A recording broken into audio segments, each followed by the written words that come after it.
draw fish. I knew you wanted it. Got one. Got one. Oh, he's fighting. No, I don't want to lose him. I don't want to lose him. Ooh, in the boat. In the boat, y'all. Ooh, that's a good fish, too. That's a good fish. Nope, nope, nope. I don't know what I'm doing. Apparently, this is my first time catching a fish. All right, bitching and bassing. Let's get it. Yes. Look at him, y'all. Told y'all they're here at North Park. Okay, y'all. Here we go, yeah. Another pretty North Park bass. Muy interesante. El Pittsburgher puede tener razón. Al llegó el momento de que apunta a la lapina en North Park Lake. Spanish sounds more dramatic. And cats are just cute.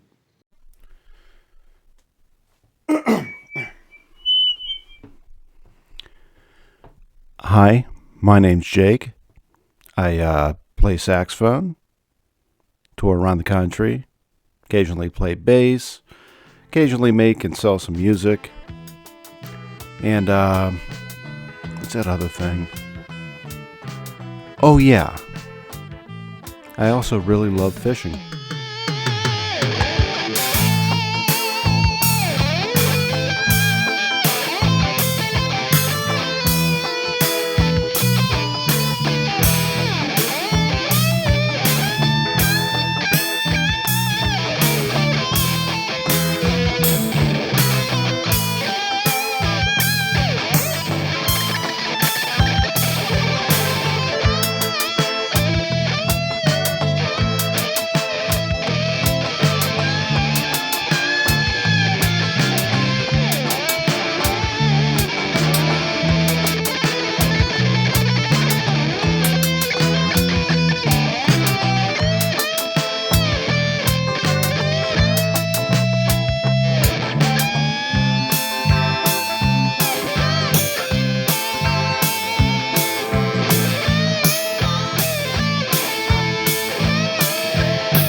So firstly, big shout out to Casey from Bitchin' and Bassin'.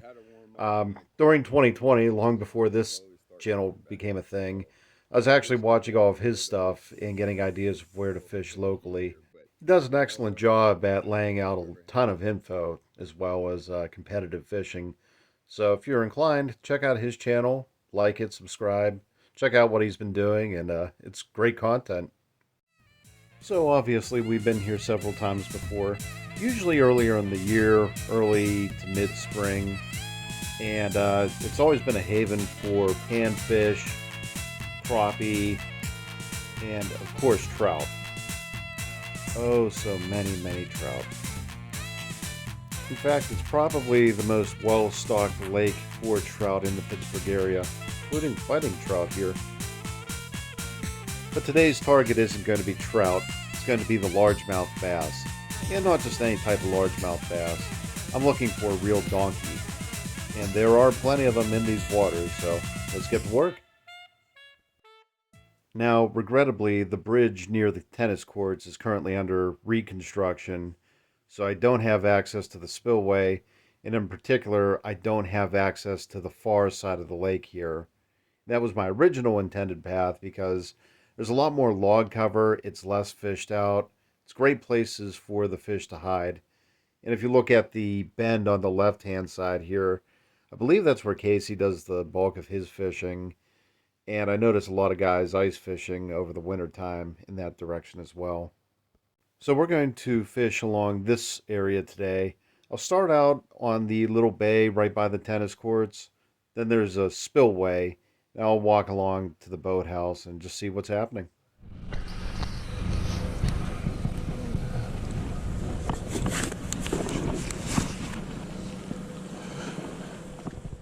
Now, over the trout season, this is actually where they dump the bulk of the trout. And there are a couple nice little holes right here. Over the summertime, there's a lot of plant life, and it's kind of hard to get to those holes. And what is good for trout, not so good for bass, but we'll check it out anyway.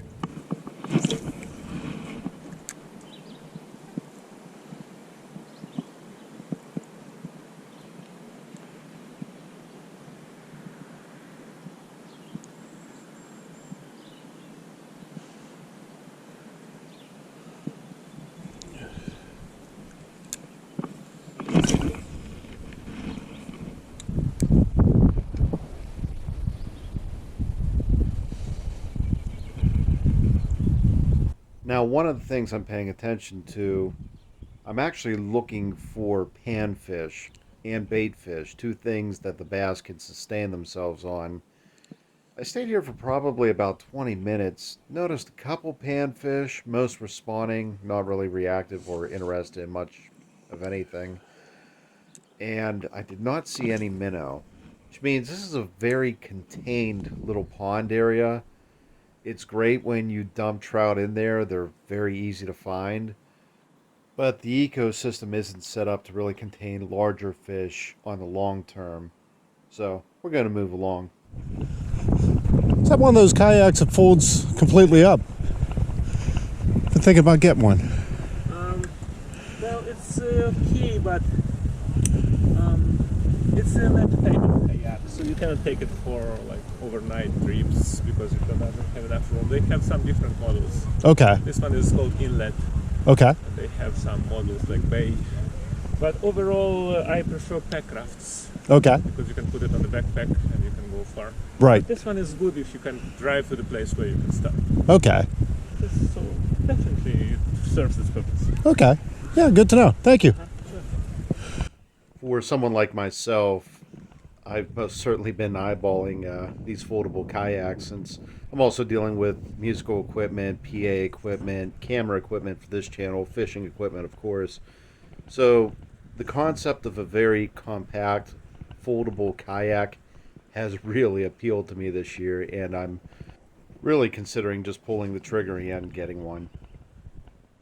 Now, one of the methods of fishing weed coverage this thick is going topwater, usually with a frog, which are relatively weedless. I did end up doing that for a little bit, but the issue being the wind was so fierce today that it was actually blowing the lily pads up. So even the frog was starting to get stuck just from the lily pads facing the wrong direction. And to be honest, I've never really had that much luck topwater fishing. Whopper ploppers and ploppers in general have become so probably overused here that all the fish are kind of getting used to them. So I will do it, but usually as a last resort. And any fish I get off a topwater is usually a dink bass, and that's after throwing, about 600 casts.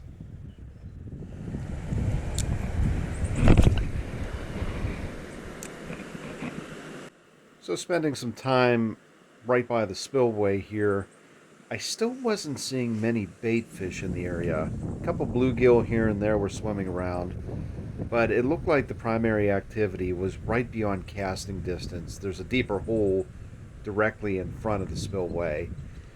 And during this time of the day, when the sun is this bright and the temperatures are in the high 80s, all the fish are going to be running deeper.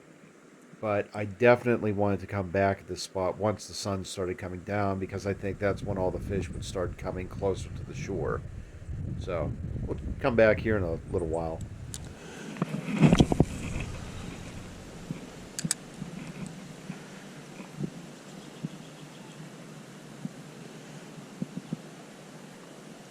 So this area is directly to the right of and behind the boathouse. In fact, the boathouse dock is just to the left of where I'm standing. And so far it was very much more of the same. In the shallows, I didn't see anything except for the occasional panfish. And it seemed like more of the activity was just out in deeper waters. That, alongside the fact that they were digging up a sewage line directly behind me, and it smelled like, well,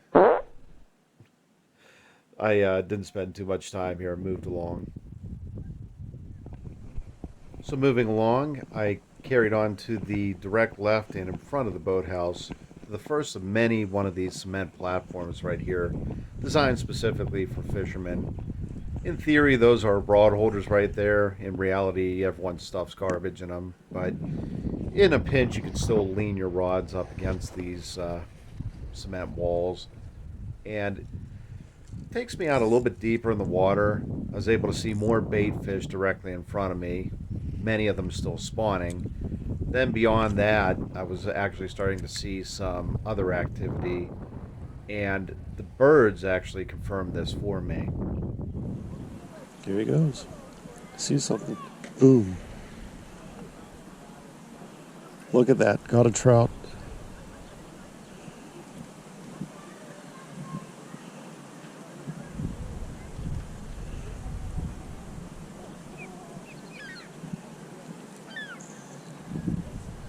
Now the gull's trying to fight him for it.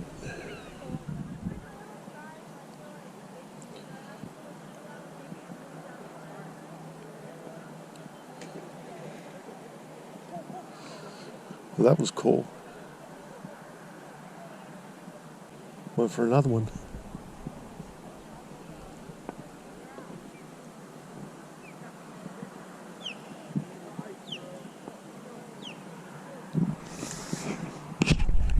Eagle. Well, I thought it was a juvenile eagle, but my buddy David here is a marine biologist and studies more birds than I do.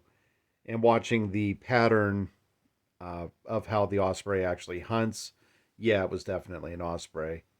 And he did get away with a trout, so we know that they're still in here. They're just in the deeper parts of the lake. Unfortunately, you can't get to those points by shore, only by boat at this point in the year.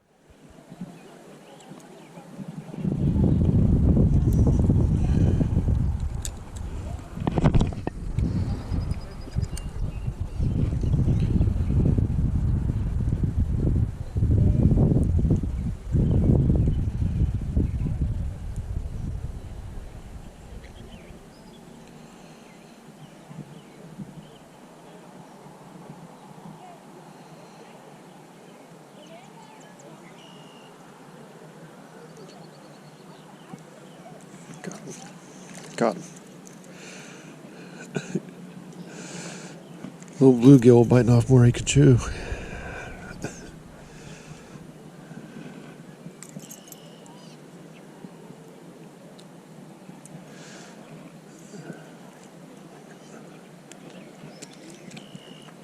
So with the skunk off and the sun going down, I worked my way back to the spillway. I noticed the photographer taking some engagement pictures with the sunset in the background, so I didn't get right on top of the spillway because I would be behind them, and I don't want to be self-inserting myself into wedding pictures. But already I could see that there were more bait fish along the shore, and the area was a lot more active than what it was this afternoon.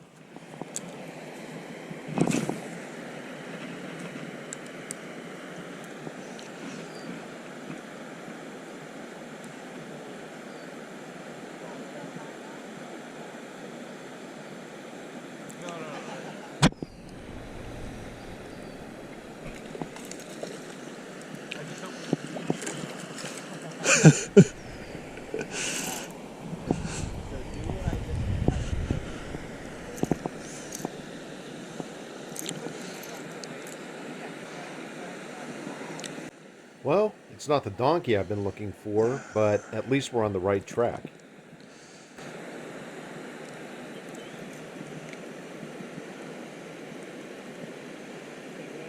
Jeez, he inhaled that.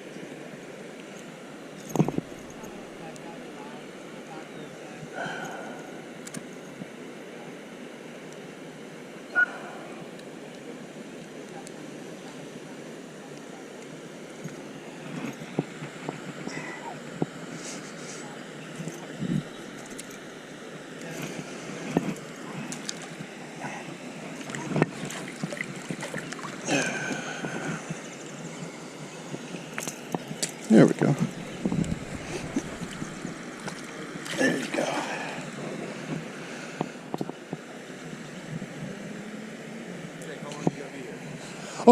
Oh, Brandon. Yeah, hi. Jeez. Yeah, we'll do. I was joking with her that it's like, it seems like wherever we go, I always run into someone I know. So we're getting engagement photos done. Oh, that's funny, man. Congrats. Thank you, appreciate it. Those are going to be good shots with the sun back there. Oh yeah, absolutely. Hope you get something good. Have a good one.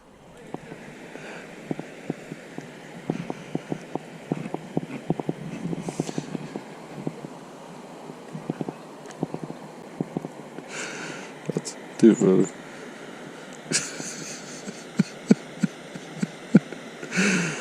Oh, that's funny. I've known Brandon since my sophomore year of high school, so we go back a long ways. And Brandon, I take back what I said. I'm not going to stay out of the way of your photos. In fact, I'm going to poorly self-insert myself into any engagement photos that you took today. Consider it a wedding gift. And to my little sister Val, who may be watching, don't worry, I already did the same for you and Dustin as well.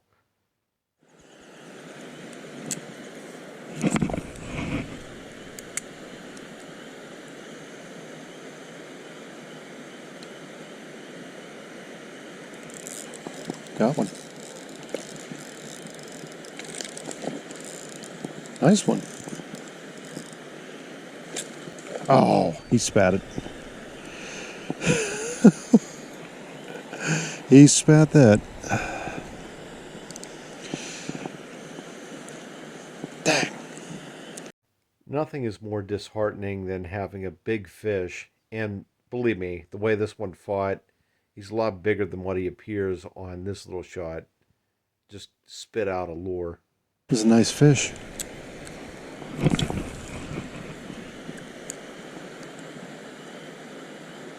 See if we'll catch him on a ticked off rebound. Pro tip, and this is coming from watching actual bass pro fishermen who have like 10 rods all lined up with different lures on them. Whenever something spits out a lure like that, what you want to do is switch up the lure.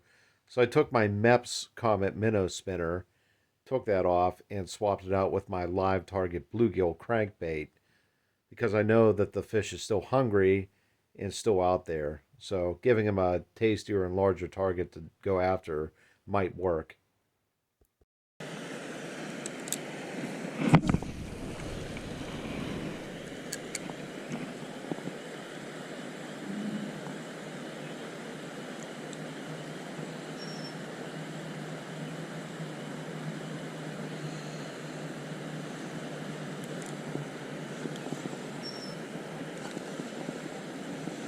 Caught one.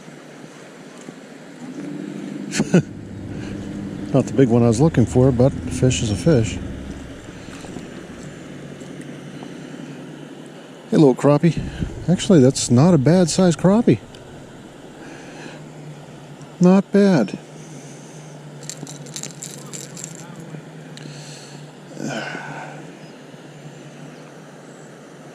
Not that largemouth I was looking for, but hey, whatever.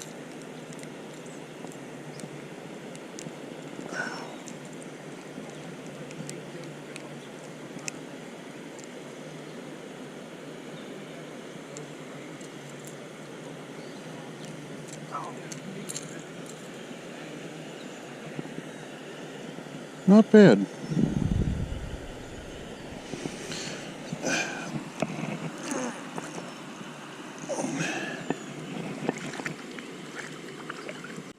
So after another 20 minutes or so of searching, I finally saw a distressed batch of minnow just flying all around everywhere. So we're at 3 Then I species knew for the day. exactly where to target.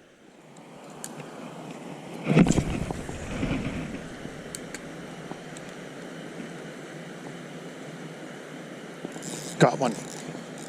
Ooh, that's a big one. That is a big one. Swimming at me.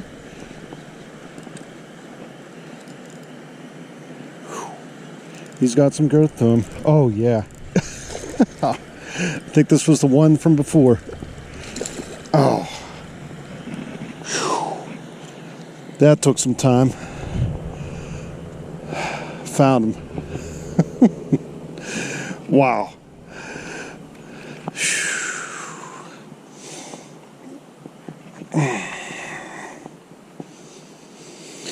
Okay, buddy. I was watching something bubble around out there, and sure enough, here he was.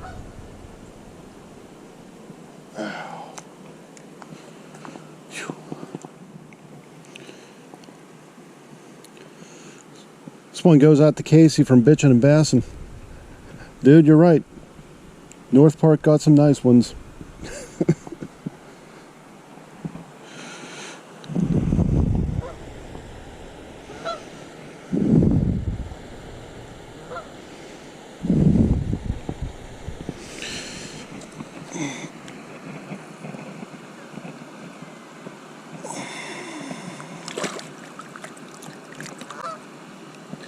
And that's enough for him.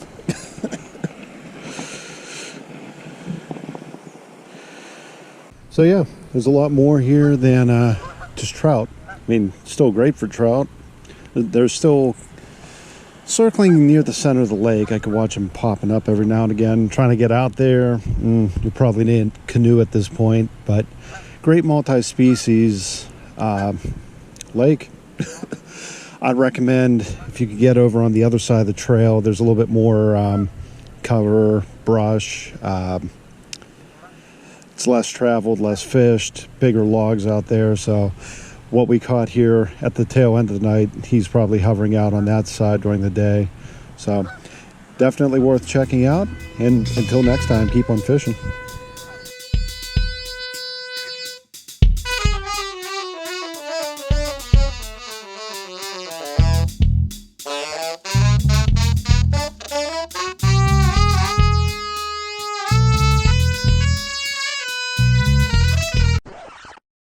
Wait, my mom wanted an update on the real star of today's show. This is embarrassing. I'm moving the foot warmer out of the way, or foot massager. Peaches, Mommy wants you to show her what you do.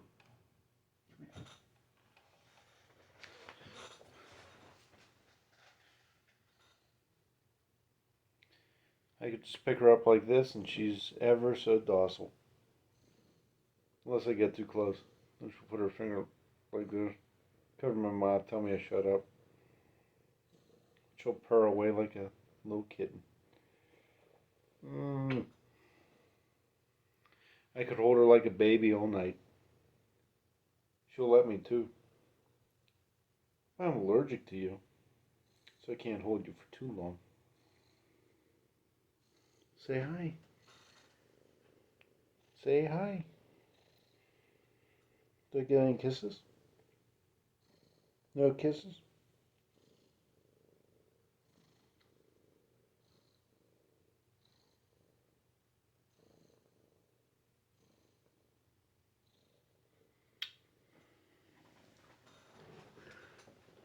That's Peaches.